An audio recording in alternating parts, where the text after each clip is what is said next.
Kalunos-lunos naman ang sinapit ng dalawang batang magkapatid sa Pampanga na natagpo ang walang buhay sa isang kotse. Nakatutok doon live si Jasmine Gabriel Galban ng GMA Regional TV. Jasmine. Emil, patay na ng matagpuan sa loob ng kotse ang dalawang bata. Dito yan sa bayan ng Santo Tomas sa probinsya ng Pampanga.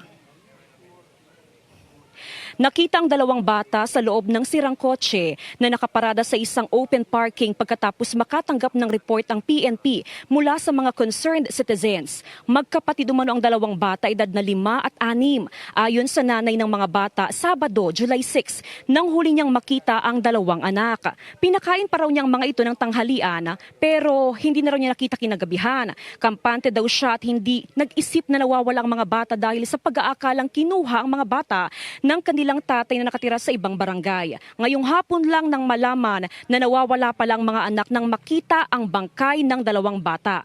Giit naman ng tatay ng mga bata na hindi kinuha ang mga anak. Buwan pa raw ng Hunyo nang huli niyang mabisita ang kanyang dalawang anak. Hindi rin daw niya kukunin ang bata o yung kanyang mga anak nang hindi ipinapaalam sa kanyang misis.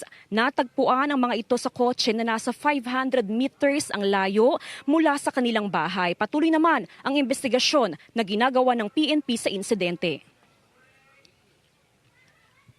Bago sila mawala, pinakain ko muna. Nawala na. Akala ko nandun sila sa tatay nila eh. Saan ko alam, napunta sila dyan. Nakita ko ako mismo, personal. Nangangamoy na po, ma'am. So, ibig sabihin na tagal na silang patay. Ito ma'am, gawin pa yung soko natin na nagpapasising ng crime scene. Initial ko naman namin wala naman makitang foul play.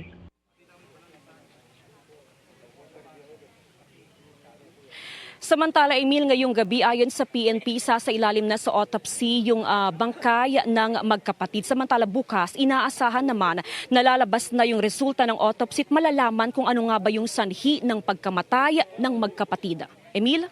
Maraming salamat, Jasmine Gabriel Galban ng GMA Regional TV.